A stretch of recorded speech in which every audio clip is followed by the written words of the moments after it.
ป้านังอยู่ลงนะแม่นป้าเน่งเอาหมักแตงมาให้แกอุ้ยให้กินขนมเนาะมาลิ้นไม่ใช่หมักแตงเมียนก่อนหมักแตงมีหรอบ่มีแล้วยังต่อแม่น้องไม้เนาะสบายดีเด้อสบายดีโดยแล้วเอาขนมเด้อเขาเจอไรเด้อโดยก็เป็นนะอันนี้มันค่าไก่แต่ว่ามื้อนี้มันน้องไม่ไปให้มันบ่แม่โดยอันนี้มันค่าไก่แม่สุกแล้วแต่บ่ฮู้ว่าเจอไรตั้งแต่ตอนสวยๆก็ตั้งแต่มันอันนั้นแหละไปเฮือนเฮาเนาะไปจีนไปถึงนะมีอันเพื่อนน้องไม้อยู่พุ่นทุกคนเนาะไปคือว่าตอนนี้ก็เวลา6 โมงแล้วตอนนี้นะเดี๋ยวนี้5 โมงยัง6 โมงย่างเลยเนาะโอ้6 โมงจะได้ว่าตอนแรงจะเป็นตอนค่ำเลยทุกคนเนาะเดี๋ยวแต่น้องไม้ยังบ่ทันกลับเถื่อก็บ่แน่ใจเถื่อว่าน้องไม้กลับบ่หรือว่าจังใดคันกลับก็อาจจะคำทุกคนเนาะต้องได้ท้าน้องไม้เนาะก็ทักทายสบายดีเนาะทักทายสบายดีพี่น้องเบิร์ดสุขุสุขคนเนาะที่เคารพฮักแพงยินดีต้อนรับเข้าสู่2บ่าวนึกเผาปลายเส้นเก่าเส้นเคยเนาะตอนแรกนี่บ่าวนึกแวะมา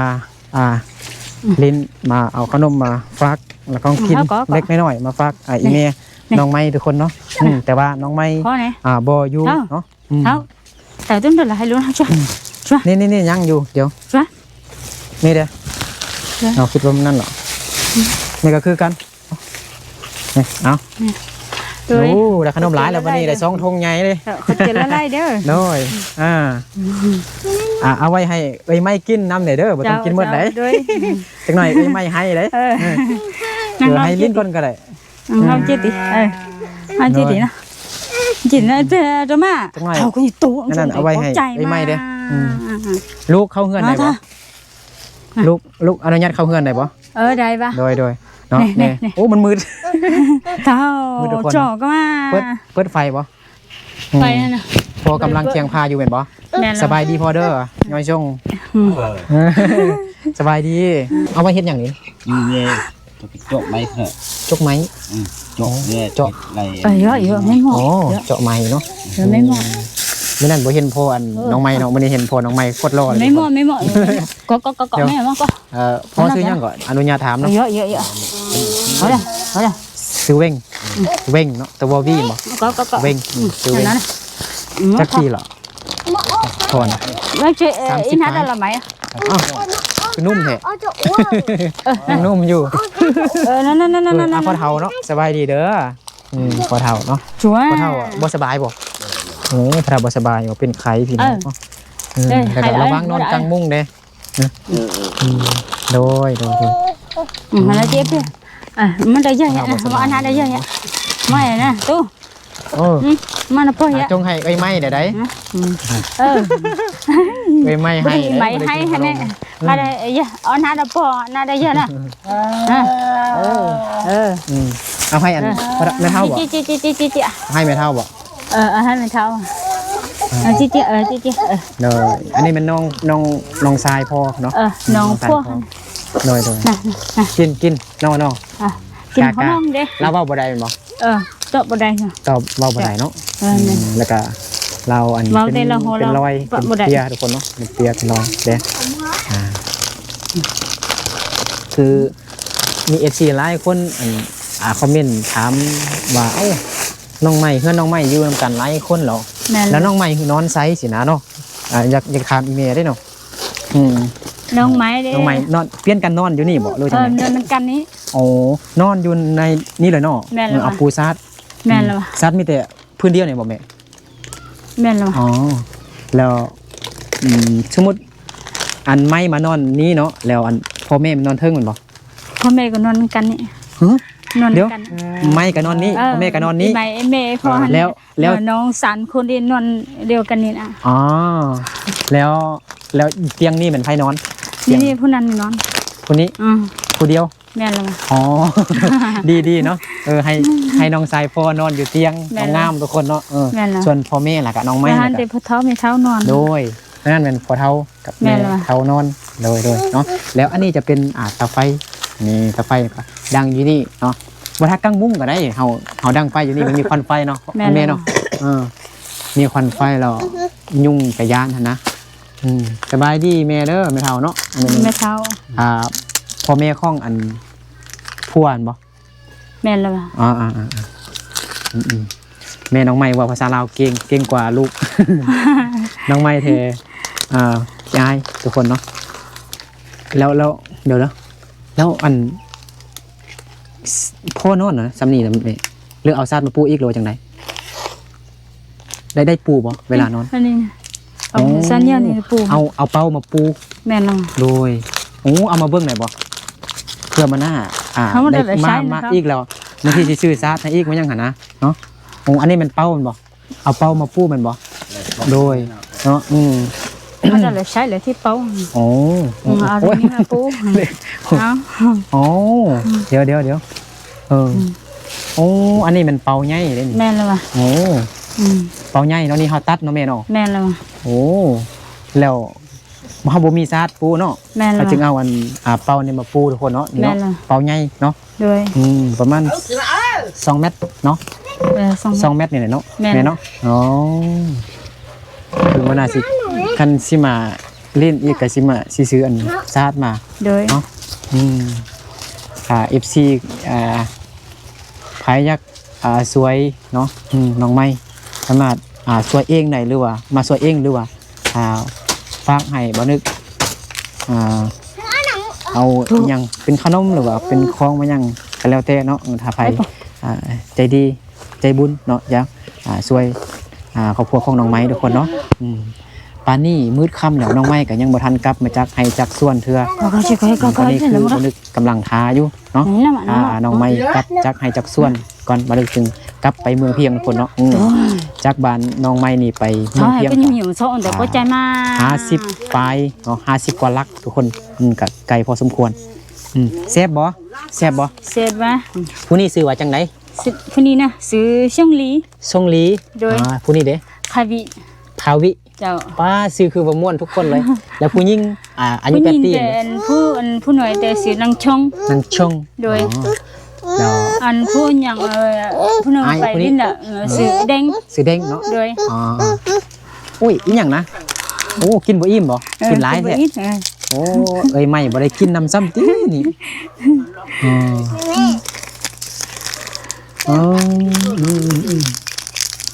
แล้วไม่นอนทางข้างผมบอกเลยว่าไม่นอนทางนี้ไม่นอนทางนี้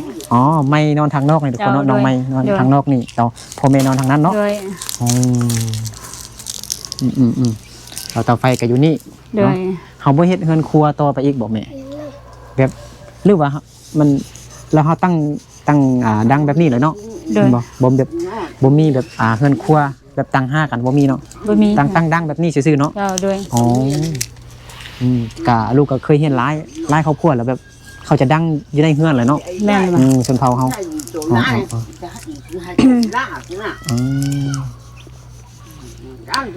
แล้วเวลาเฮาไปหาเงินหั่นเฮาหาวิธีใดเฮาไปเฮ็ดหยังแม่ชุดเฮาไปรับจ้างนะไปหาเงินจ้างแต่คือว่าอันไปเสาะเครื่องแต่คือว่าอันปุกแต่มันแต่งแต่อันมักเผ็ดอีหยังทำอิฐนะซักเครื่องมันแต่งบ่อันอีเมลว่าตอนทำอิฐน่ะแม่ยังตอนอีน่ะปุแต่มักเครื่องเนี่ยมันแต่งมักเครื่องมักแตงเรามักทั่วเนี่ยว่าอันมักเผ็ดเนี่ยเอามาค่ายเราไปเก็บอยู่ให้มาค่ายเราจะได้เงินไปซื้อเขากินแล้วตอนนี้เขายังจักรู้ตัวนี้น่ะเขายังแต่2 โลเอามื้อนั้นก็ยัง2 โลมื้อนี้ก็ยัง2 โลซื้อมาแล้วกินมาแล้วยังแต่2 โลแม่นครอบครัวแม่กินข้าวเจ้าเนาะโดยส่วนหลายกินข้าวเจ้าเนาะส่วนเฮาเนาะแม่เนาะอยากได้นั่นอยากได้อันนั้นอยากได้ใหม่นะได้ได้น้องจิกันเลยชิ้นชัดเลยไม่สบายดีก่อนย่อยชง น้องไม่ไปให้มาทุกคนเนาะเอ้ยน่าเอ็นดูเด้อเนาะโอ้น้องไม่ก็บ่ได้อยู่หลาเด้น้องไม่ก็ไปเฮ็ดเวียกได้งามแล้วเอาติดไม้ไปนึงก่อนมาติดให้ที่เป้าให้เตี้ยเราจะตัวเป้าเดี๋ยวก็มาเต้เราจะจ่าอะไรละพ่อแม่ชัดท้อแม่อาจีให้อาจีไอ้นึกจีเป้าลูกวงนะเมื่อยแห้งกันบ่โดยโอ้สู้ๆเด้อมีอีหยังเด้อยู่อันกล้วยน่ะเบิ่งดูไอ้แม่ลองเบิ่งดูให้ FC เบิ่งว่าอยู่นั่นมีหยังเด้มีเครื่องนอนอ๋อเดี๋ยวไอ้นึกขออนุญาตเบิ่งเด้อมีหยังเด้อ๋อมีหมวกกันบ่โอ้เอาออกมาดูเราทำในใช้หาทำไม่น้องอาโลเบิ่งดูอาโลแห้งทันยังได้แล้วมีหยังได้หั่นน่ะมีอันเข้าบ่อยากกินเข้าตอนนี้ไม่เบิ่งนี่ก่อนยิ้มงามๆ FC คิดฮอดอยู่เด้ให้ไปหาน้องใหม่มาหาน้องใหม่อีกแล้วเด้อน้องใหม่กำลังลุกให้มาทุกคนเนาะกำลังฮ้อนหอนเนาะเอาเครื่องไปไว้ก่อนก็ได้หน่อยมันนักเอาเครื่องไปไว้ก่อนน้องใหม่เบิ่งชัดท้อแมวเดี๋ยวจักหน่อยให้น้องใหม่แม่กูไปนั่นได้แม่ฮะไปได้เด้สิไปอาบน้ำบ่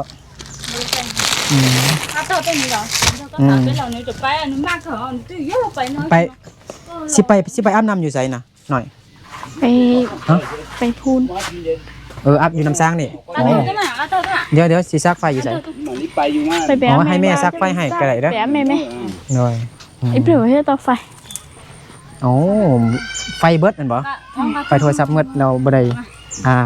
เล่นโทรศัพท์เนาะแม่ก็จะมัวก่อนแม่บ่ซ่าน่ะโอ้ยฮ้อนบ่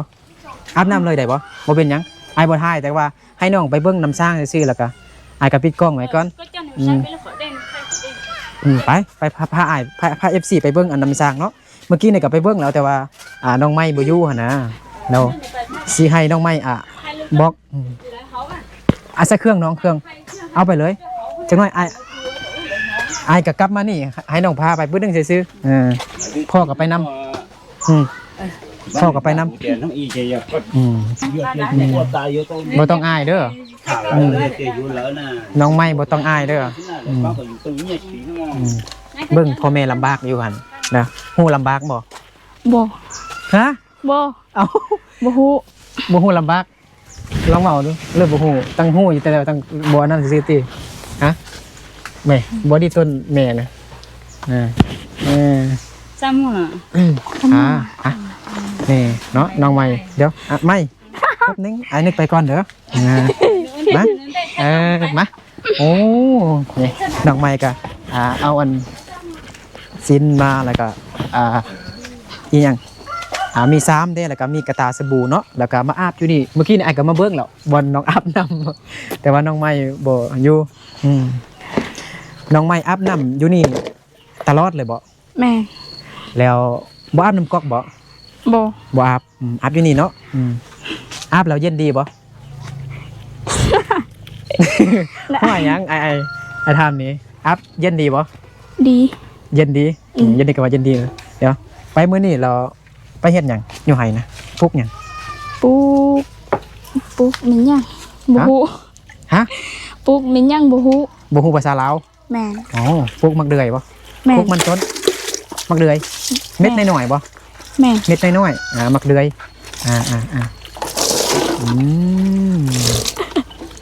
มาเบิ่งน้อง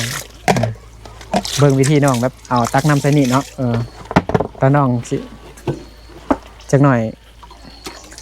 อาบน้ำแล้วไอจึงซีแลนนี่ให้น้องไม้อาบน้ำแล้วก่อนจึงไปถ่ายไม้ทุกคนเนาะให้น้องไม้มาซักเครื่องบ่ซักอาบน้ำมื้ออื่นไปให้อีกบ่ไปให้ไผมื้ออื่นไปตึกเก่าดิไปบนเก่าแม่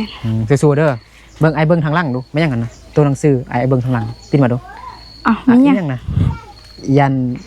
ยันทุกไปสิบอกเป็นภาษาไทยเรานึกก็บ่ค่อยเก่งอันบ่ถือก็ขอโทษขออภัยเด้อเนาะโอ้เอาอันนี้ตัก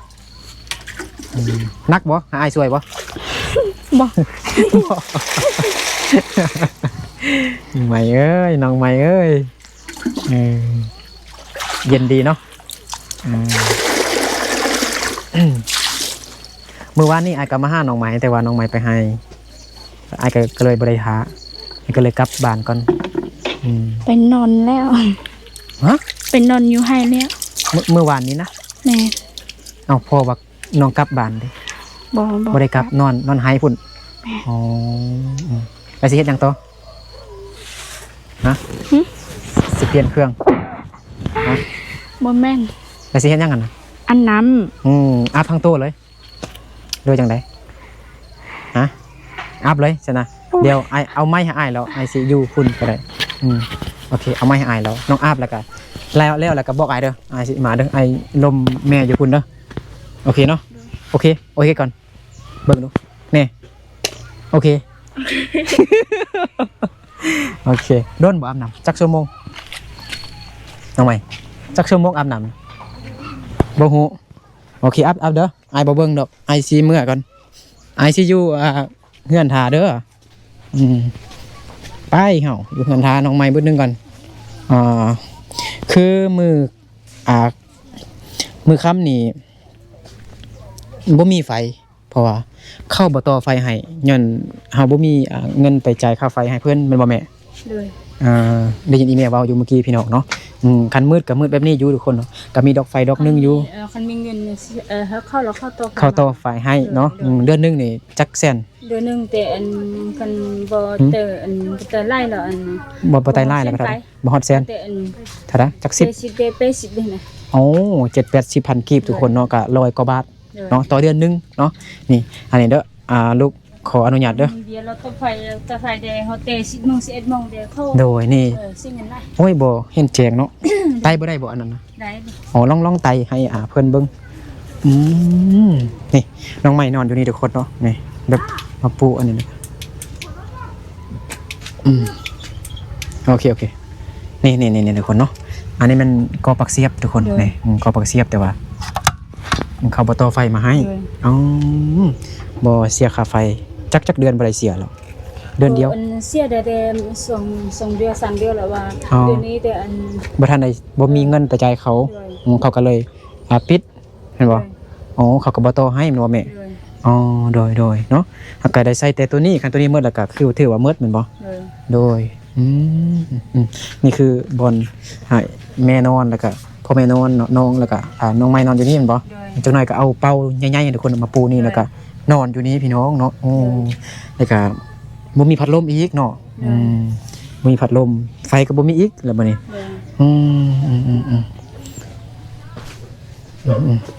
เห็นแล้วดีต้นพี่น้องเนาะเบิ่งมื้อหน้าคันได้กลับมาก็ที่สิสื่อสารให้อันนึงเพื่อดึงให้น้องใหม่กำลังอาบน้ำอยู่พี่น้องเนาะโอเคพ่อไปซะแล้วหน่อยแต่น้องใหม่ก็อาบน้ำเสร็จเป็นที่ยำห้อยแล้วเนาะไปให้มื้อนี้เมื่อยบ่เมื่อยเอาไปปลูกมึงเรื่อยแม่นบ่แม่ปลูกมึงเรื่อยเนาะบ่มีตังสูงๆให้ไม่นั่งเนาะมีตังสูงๆบ่ตังน้อยก็ตังอันนี้ก็นั่งลำบากเนาะแม่ก็เป็นก็คือตั้งไปตังสูงๆมีบ่ให้น้องไม่นั่ง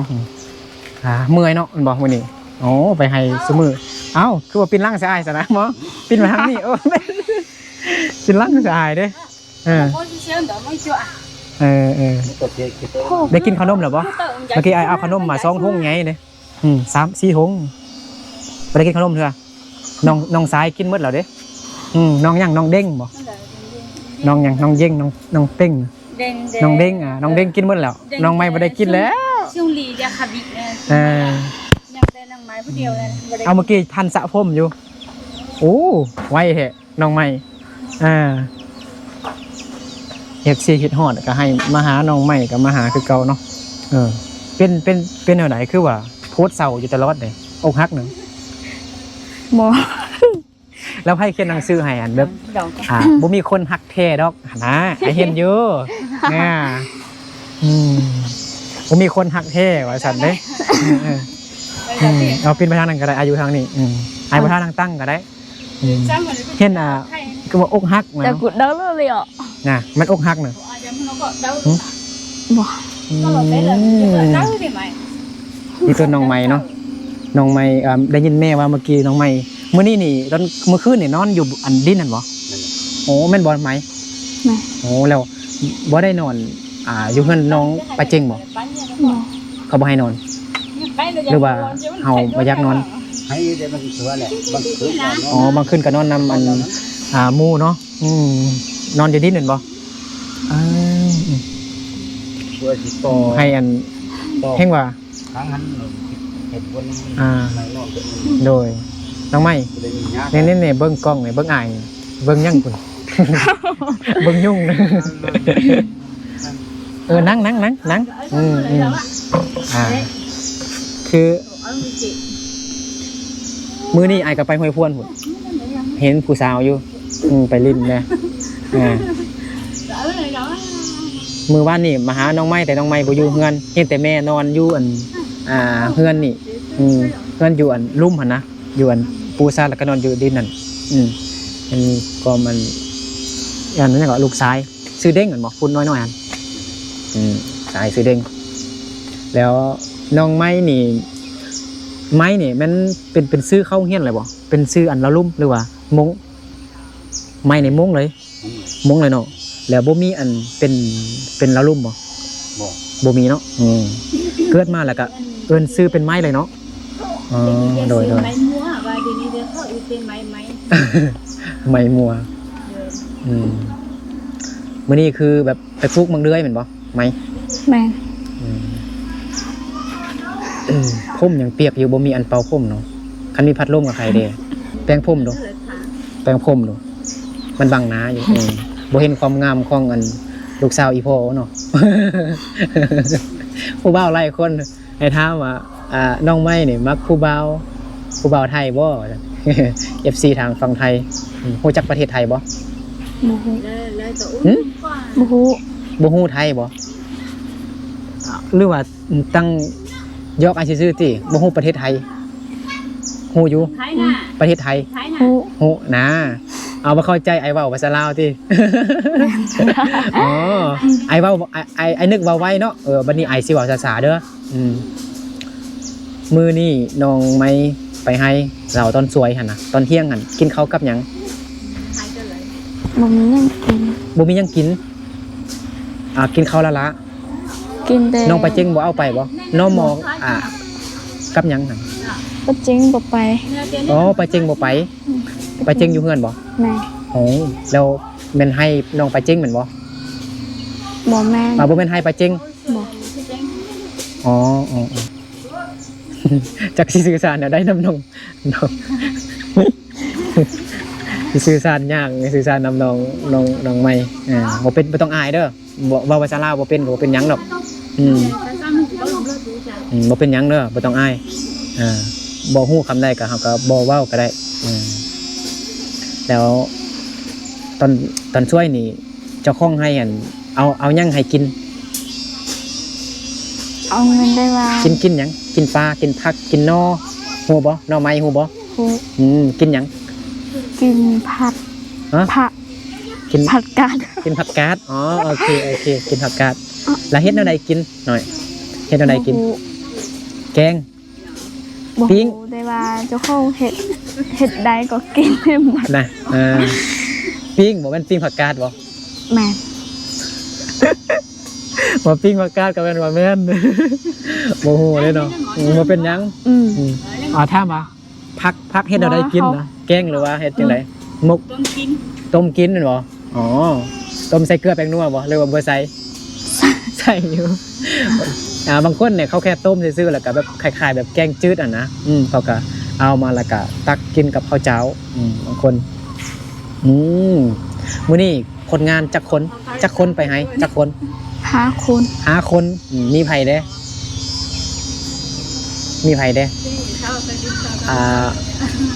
แม่ ถามมีไผเด้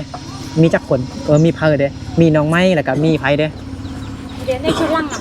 ไปชิ้นหลัง 5 คน 5 คนแล้วเรามีไผเด้มีน้องไม้แล้วก็มีไผเด้ เดี๋ยวก็เห็นแล้ว ซื้อหยังหาลองเว้าเบิ่งดู เอา เนี่ยเดี๋ยวก็เดี๋ยวยามขึ้น เอาแมวดิฉันบอกแมวเป็นพลอ นะซื้อหยัง ผู้นั้นว่าผู้อันนี้เทื่องเขานะอยู่เพิ่นอยู่เทื่องเขานะ บ่อ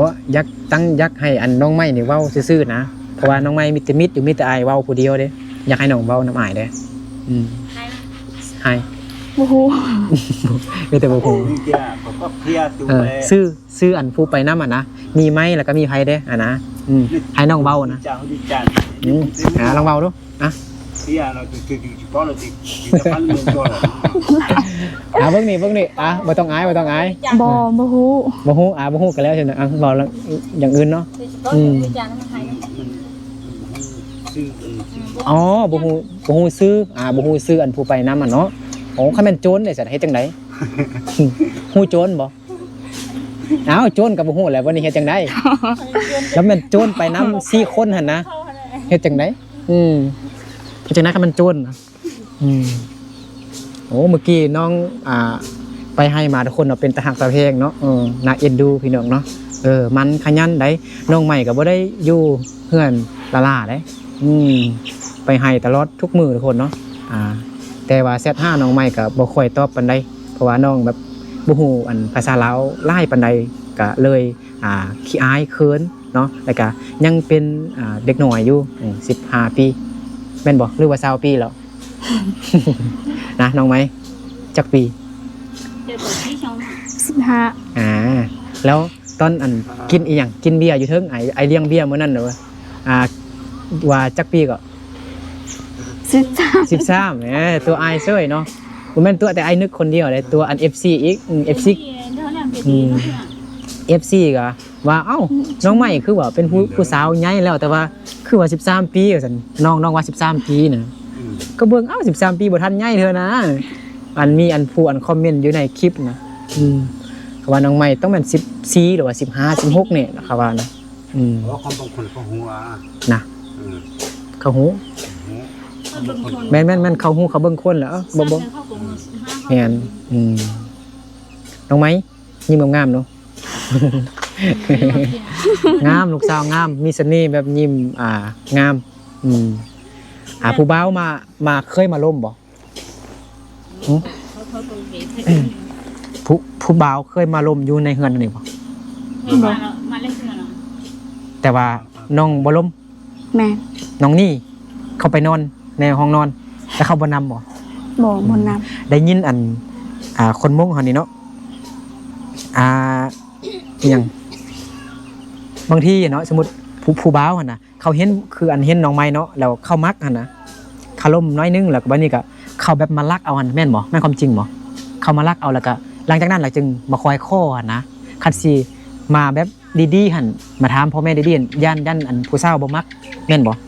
แบบนี้แม่นแท้ๆบ่ บ่นั่นเองมันมีเลย บ่มีนะได้ยินอันเข้าอันน้องไปเย่งอยู่อันบ้านเขียวๆเว้าก็ว่านั้นแม่ๆก็เว้านั้นเพราะว่าเขามาลิ้นมันนั่งลงกันลิ้นเนี่ยมีอยู่แต่นะแบบรักแล้วก็แบบนั่นไปเลยนะเอาใส่รถใหญ่หรือว่ารถจักรกันแบบตั้งจับแล้วก็ลากไปหั่นนะบ่มีนะมีอยู่บ่มีนะมื้อนี้ก็เมื่อยแฮงบ่เนาะน้องใหม่เนาะบ้านนะ ไฟโทรศัพท์ก็เบิดเนาะเมื่อคืนเมื่อวานนี่แม่นอนให้เห็นบ่ยุ่งหลายบ่ ไม่ใช่ไปอุปนิเนี่ย ฮู้จักตัวยุ่งบ่ ฮู้ ยุ่งหลายบ่ มีหลาย หลายเอามุ้งไปบ่ เอา นี่แล้วมีดอกเอาดอกไฟไปบ่ดอกไฟที่ซากมีแบตนะบ่มีอยู่แล้วนอนนำกันจักคนนอนนำผู้บ่าวที่ บ่แม่น มีแต่ผู้หญิงหมดจักคนไปนอนให้นำกันเมื่อวานนี้5 คน 5 คนโอ้มื้อแรกนี่สิเฮ็ดหยังกินอันรู้ใส่มาแล้วเนี่ยคนเงินนั่นไอ้มาบ่เห็นนั่นเป็นดิ้นยาเงินผู้นี้ผู้นี้นะจะได้กินขนมนำเอื้อยใหม่เด้อนี่นะสบายดีดู สบายดีย่อมืองามๆนบ ว่าเตะแล้วน่ะ นบสบายดีเดี๋ยวไอ้จังได๋กินขนมเด้อขนมนำน้องไม้เด้ออมยิ้มกับมืดแล้วเมื่อกี้แจกเด็กน้อยเขาอยู่เทิงพุ่นเด้มื้อแรกนี่ไปเที่ยวบ่ไปเลาะบ่ บ่ไป โอเคดีฉะนั้นเนาะบ่ต้องไปเลาะนะบ่ต้องไปเลาะไปเที่ยวกินเหล้ากินเบียร์เด้อค่ำมาแล้วก็นอนเด้อ โดย จากหน่อยไปเลาะไปเที่ยวร้ายกินเหล้ากินเบียร์เมาแล้วจังหน่อยมีลูกบ่มีพอก็มีหลายๆคนเนาะญาติมีเฮาฮู้หน้าแต่บ่ฮู้ใจคนนั่นน่ะ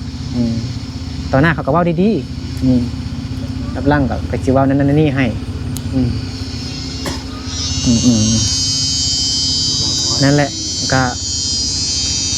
บ่ได้ยินเสียงน้องไม่วาวลายมีแต่ไอ้นึกปล่อยอยู่คนเดียว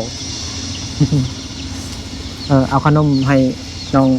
องอันนี้ซื้อยังผู้นี่ซื้อฮะซื้อเด้งเห็นบ่เอาให้น้องกินได้เมื่อหน้ากับไอ้ก็สิซื้อให้ใหม่เด้อแต่น้องบ่ค่อยมักตอบอ้ายซื่อบ่ต้องอายเด้ออ้ายบ่เว้าอันไว้ดอกคันน้องโทรมาอ้ายเว้าช้าๆเด้อบางทีก็ด้วยอายุตอนนี้แต่ว่าเวลาไอ้กลับไปแล้วไอ้โทรหาแล้วบ่หับไอ้สิถามว่าน้องอยู่เฮือนบ่คันอยู่เฮือนไอ้สิซื้อของกินหรือซื้ออันขนมอีหยังมาให้ของมาฝากนะบางทีไอ้ก็มานำแฟนบางทีก็ไอ้มาคนเดียวคือมื้อนี้กับแฟนก็เฝ้าเฮือนบ่มีคนอยู่เฮือนพวกนี้ไอ้เฝ้าเฮือนก็สิว่าแฟนก็บ่ฮู้ เห็นโพสต์เศร้าตลอดเด้อกหักติได้จังได๋เห็นโพสต์เศร้าตลอดเด้ว่าจังได๋อีหยังบ่มีคนที่ฮักแท้แม่นบ่ แม่ สบายดีไปให้มาบ่ ก็ ไม่ใจจะใครก็จะ โอ้ไผก็มาคำเนาะโอ้ยมั่นเนาะมั่นขยันแฮงน้องไม่เดี๋ยวมันก็สิค่ำทุกคนตอนนี้ก็เวลา6 โมงแล้วทุกคนเนาะ6 โมงแล้วเดี๋ยวบ่ได้ก็สิเดินทางกลับไปเมืองเพียงอีกทุกคนเนาะระยะทางเนาะจากบ้านของน้องไม่นี่ไปเมืองเพียงพุ่นก็50 กว่าลักหรือว่า50 กิโลเมตรทุกคนเนาะไม่ยิ้มงามๆก่อนโอเคเดี๋ยวอายก็สิกลับก่อนเด้อมื้อนี้ก็บ่มีหยังเอาให้บ่ตอนก็มีแต่เอาขนมแล้วก็ค่าไก่น้อยให้เด้อจังได๋ก็กินนำแม่เด้อโดย เดี๋ยวไอ้เอาเงินเติมบัตรเด้อเอาเงินเติมบัตรให้100,000เด้อเอาไปเติมบัตรหรือว่าซื้อของจำเป็นไหนเด้อให้จังได๋เอา เข้าใจ งามๆเด้อโอ้ดีใจ คันฮับซ้ายอ้ายบางทีก็ได้หลายกว่านี้อันนี้บ่ฮับซ้ายอ้ายเลยอ้ายก็ยังให้เติมบัตรอยู่100,000เติมได้จักมื้อ บ่ฮู้ บ่ฮู้คือบ่ฮู้ซั่นฮะบัตรเติมเงินนะเน็ตนะสัญญาณโทรศัพท์บัตรน้องเติมเป็นรายเดือนบ่ แม่ เป็นเดือนบ่เป็นเดือนเป็นมื้อ คิดคือแหละ เป็นอาทิตย์ครับเป็นอาทิตย์กะคุมอยู่เป็นเดือนคุมอยู่100,000ก็คุมอยู่เป็นเดือนปลายพุ่นแหละคันอันนั้นก็ซื้ออีหยังก็ได้ตอนนี้คืออยู่ในเฮือนมืดเนาะแม่เนาะพอเนาะเห็นบ่มืดทุกคนเนาะเพราะว่าเข้ากันพ่อแม่บ่ทันมีเงินไปจ่ายค่าไฟให้เพิ่นน่ะนะเพราะว่าครอบครัวของพ่อแม่นี่ได้ต่อไฟจากเฮือนเพิ่นเนาะมานำใส่อยู่ในครอบครัวของเฮาแต่ว่าในเดือนนี้นี่บ่ทันจ่ายเนาะพ่อแม่น้องใหม่บ่ทันจ่ายเงินเนาะบ่ทันมีเงินให้เขานะเขาก็ปิดเขาก็บ่ต่อไฟมาให้เนาะเงินน้องใหม่ตอนนี้ก็เลยมืด ใครที่อยากมาสมมุติมีFCI นี่มาเที่ยวมาลิ้นน้ำได้บ่เขาสิมาเบิ่งฮอเฮือนน่ะเขาสิมีคนสวยมันยังหั่นนะได้บ่ น่าอาย น่าอายบ่ต้องอายเด้อเดี๋ยวสิถามแม่เด้อแม่คันมีเข้ามาลิ้นนำน้องไม้นี่ได้บ่มาลิ้นนำแม่แหละบ่แม่นลิ้นแต่น้องไม้ลิ้นนำทุกคนนั่นแหละมาลิ้นมาเบิ่งฮอเฮือนเฮาน่ะได้บ่ได้เนี่ยพ่อแม่ก็ยังตกลงแล้วได้บ่น้องไม้น้องไปนี่อยู่ป้าก็ได้แม่เข้ามาเบิ่งได้บ่ หยอกน้องใหม่เนาะโอ้ยยานแถยานมาเนาะโอเคเดี๋ยวอ้ายก็สิเดินทางกลับก่อนเด้อเดี๋ยวสิลาพ่อแม่เด้อกลับก่อนเด้อแม่เด้อบ่มีหยังตอนหลายเด้อเนาะนี่พ่อแม่แล้วก็นั่งอยู่นี่แหละทุกคนเนาะโอ้ยหน่อยบ่ต้องทรงเดี๋ยวบ่นึกก็สิเดินทางกลับก่อนพี่น้องเนาะนี่แหละโอเคเดี๋ยวบ่นึกก็สิเดินทางกลับก่อนทุกคนเนาะยังเดินทางไกลอยู่เนาะโอเคมื้อนี้อ้ายก็ฟ้าวมาหาน้องไม้จนบ่ได้กินข้าวสวยเลยน้องไม้โอเคเนาะเอาสำหรับคลิปนี้ก็บ่นึกกับน้องไม้เนาะแล้วก็พ่อแม่แล้วก็อ้ายหมดสุขุทุกคนเนาะลาพ่อแม่บ่สุขุทุกคนไปก่อนแล้วเจอกันในคลิปต่อไปเนาะถ้าใครเกิดมาคลิปนี้ฝากกดไลค์กดแชร์กดติดตามเพื่อเป็นกำลังใจให้บ่นึกทำคลิปอีกต่อไปเด้อสบายดีสวัสดีบ๊ายบายน้องไม้ยกมืองามๆดูแต่การยิ้มงามๆโดยแน่ในเบิ่งกล้องนี่โอเค